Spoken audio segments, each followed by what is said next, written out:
In the modern professional landscape, your network is more than just a list of contacts. It is your most valuable business asset. But how do you approach a global leader or a potential partner in a way that feels professional and genuinely engaging?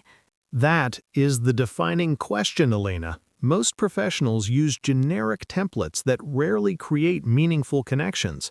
Today, we're moving beyond basic interactions to master strategic digital networking. We will demonstrate how to transform a simple digital greeting into a high-level partnership.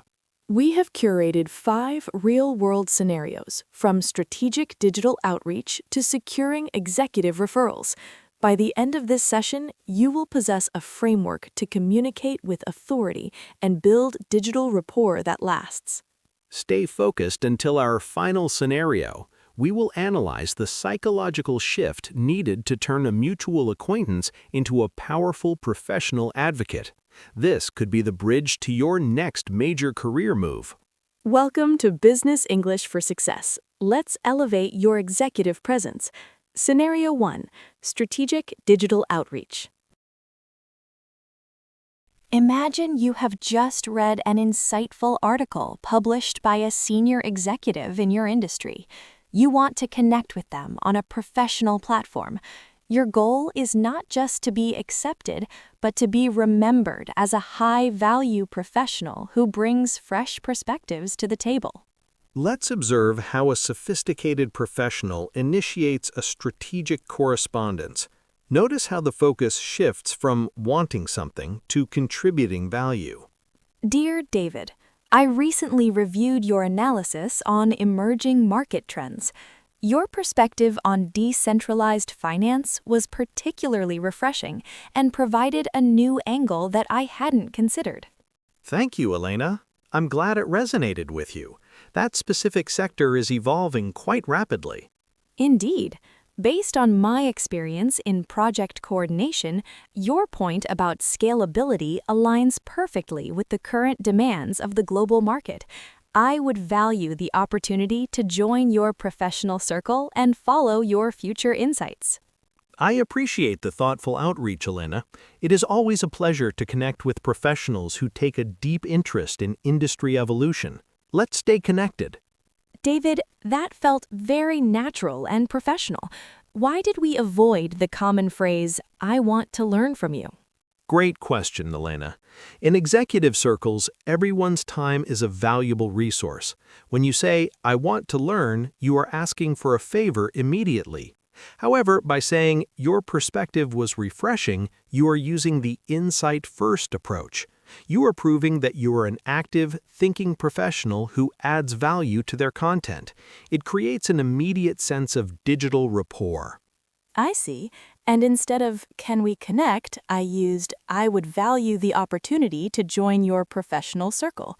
This sounds much more like a strategic partnership than a random request. Now, let's refine your networking vocabulary. Please listen carefully and speak after me to build your professional intonation. Your perspective on this topic was refreshing and provided a new angle. Your perspective on this topic was refreshing and provided a new angle. I would value the opportunity to join your professional circle. I would value the opportunity to join your professional circle. Excellent. Your tone is sounding much more authoritative. Our key sentence for this scenario is, "I leverage my industry insights to build mutually beneficial connections with global leaders."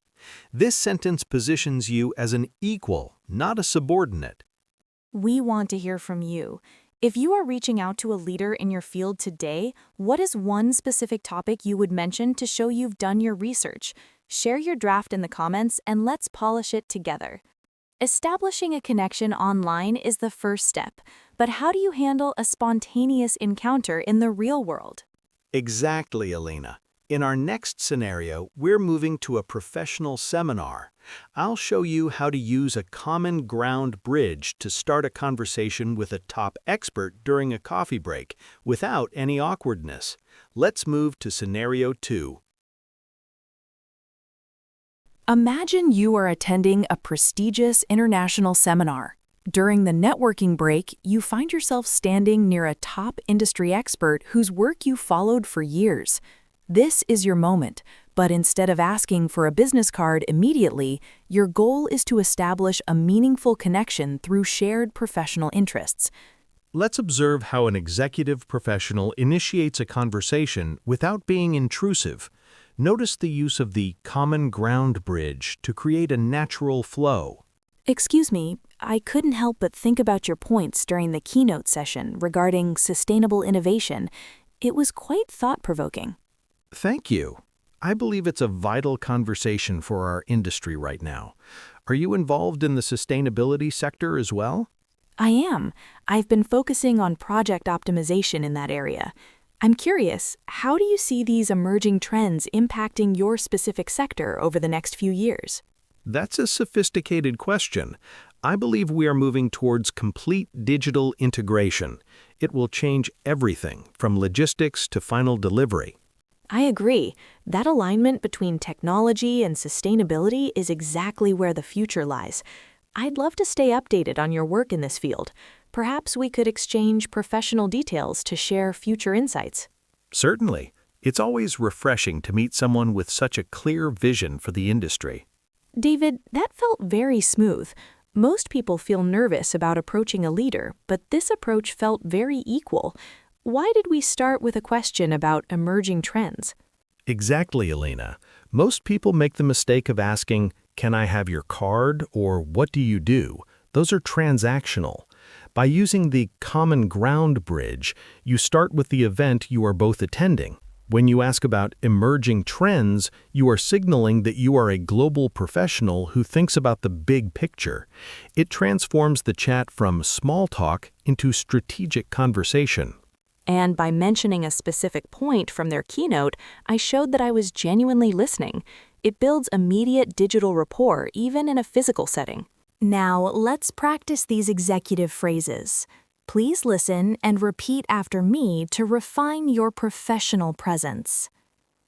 How do you see these emerging trends impacting your specific sector? How do you see these emerging trends impacting your specific sector? I'd love to stay updated on your work in this field.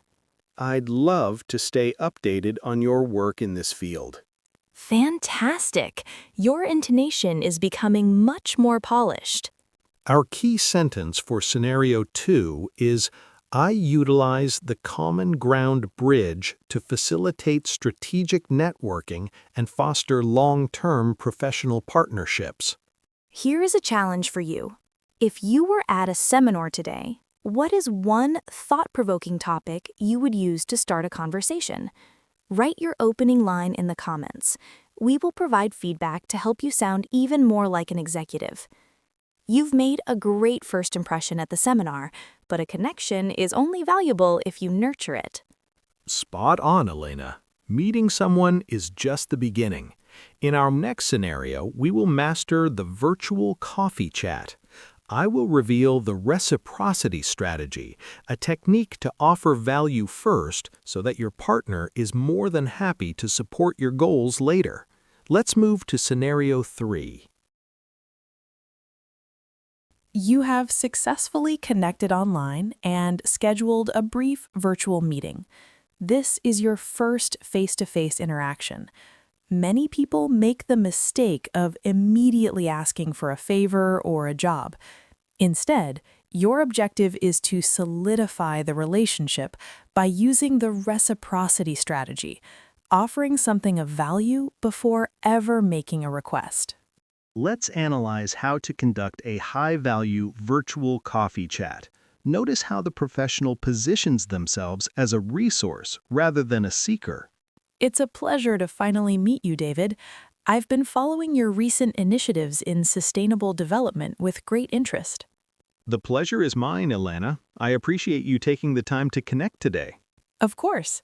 Actually, while preparing for our call, I recently came across a market report on green tech adoption in Southeast Asia.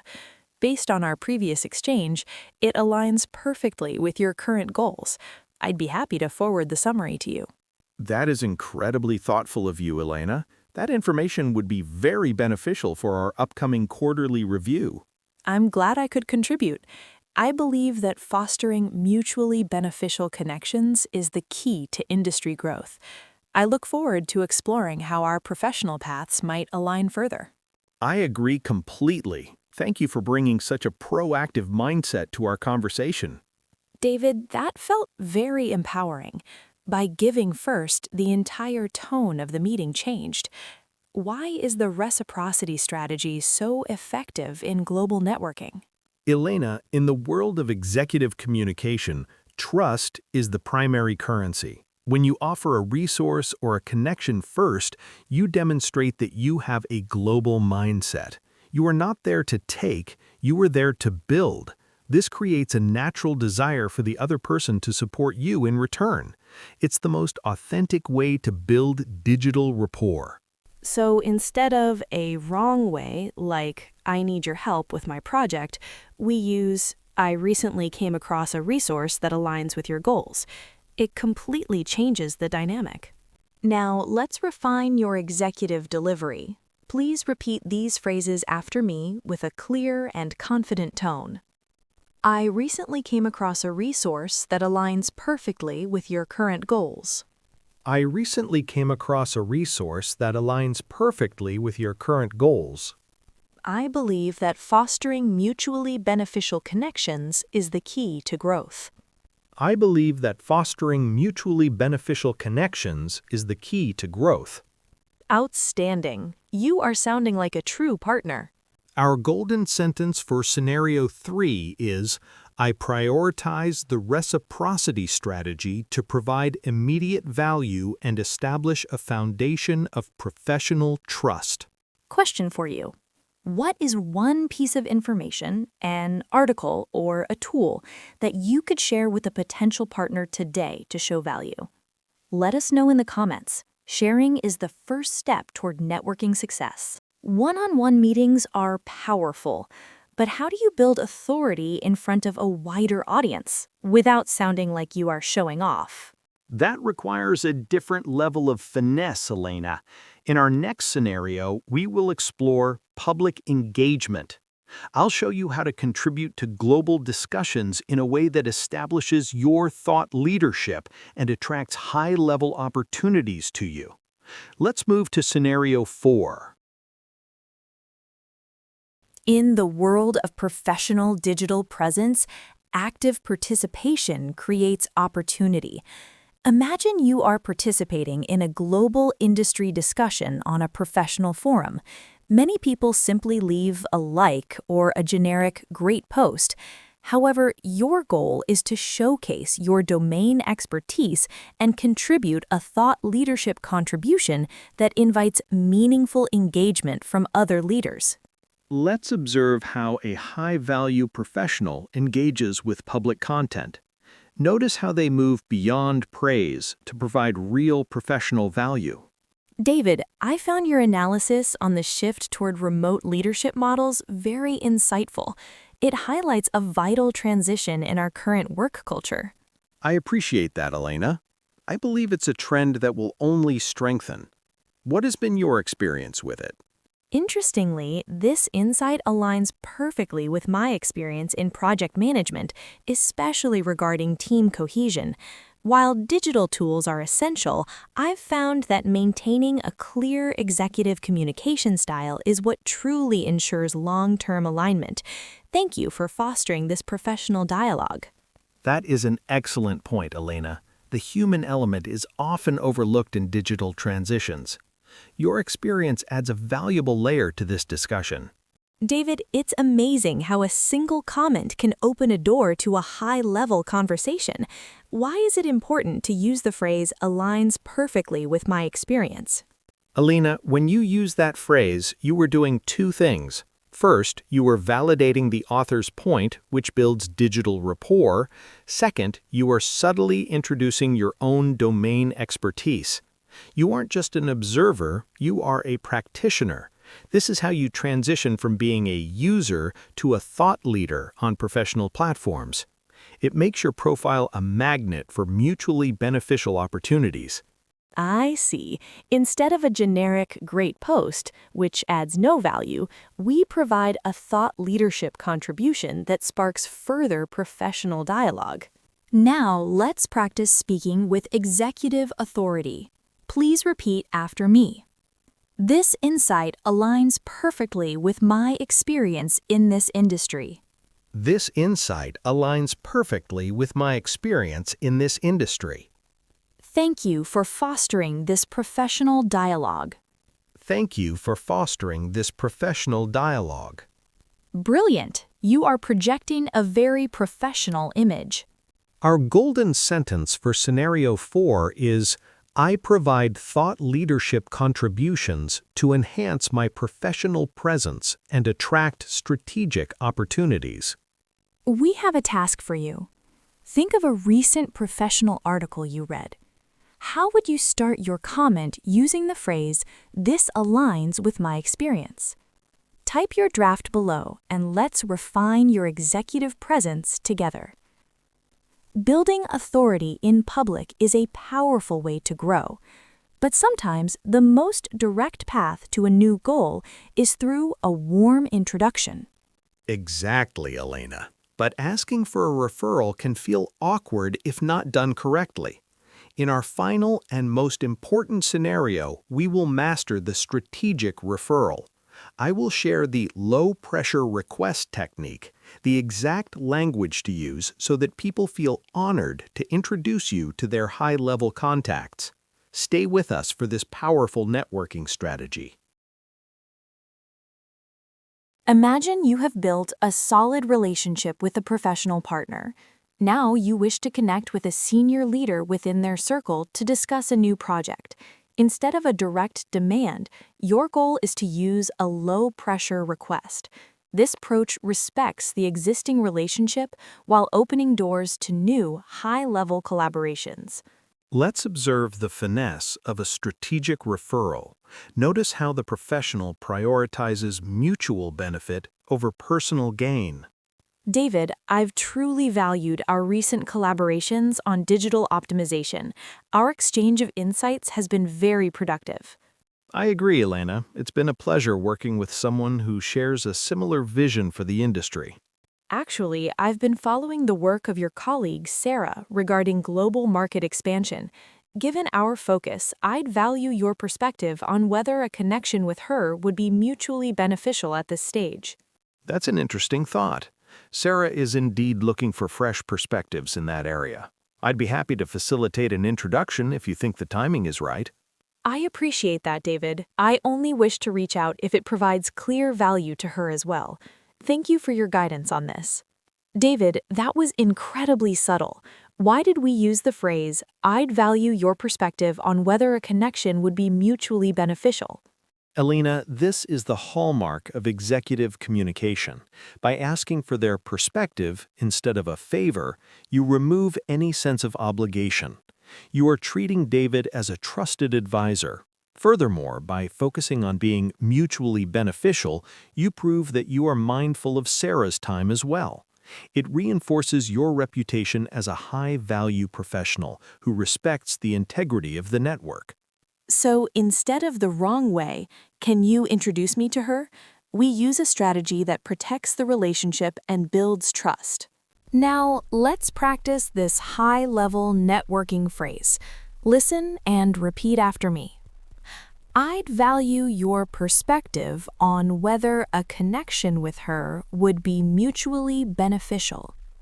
I'd value your perspective on whether a connection with her would be mutually beneficial. I only wish to reach out if it provides clear value to her as well. I only wish to reach out if it provides clear value to her as well. Excellent. You are mastering the art of the soft power introduction. Our final golden sentence is, I leverage strategic referrals and low-pressure requests to expand my global network with integrity. Who is one leader you've always wanted to meet? If a friend offered to introduce you today, what value would you mention to make the connection beneficial for that leader? Write your thoughts in the comments. David, what an enlightening journey we've had today. We've covered everything from digital outreach to executive referrals. Indeed, Elena. My biggest takeaway is that strategic networking is not about gathering contacts. It's about fostering a global mindset of contribution and value. Exactly. Whether it's using the insight-first approach on professional platforms or the common ground bridge at a seminar, the goal is always to build digital rapport and trust. I particularly found the reciprocity strategy in Scenario 3 to be the most powerful foundation. Giving value first is the ultimate way to stay competitive in any market. Well said. Networking is a long-term professional journey, and the language you choose defines your path. Thank you for joining us today on Business English for Success. By applying these 5 linguistic strategies, you are not just communicating, you are positioning yourself as a global leader. Remember, your professional presence is built through consistent, high-value engagement. If you found these insights valuable, please support our mission by liking this video and subscribing for more executive communication tools. We look forward to reading your networking success stories in the comments.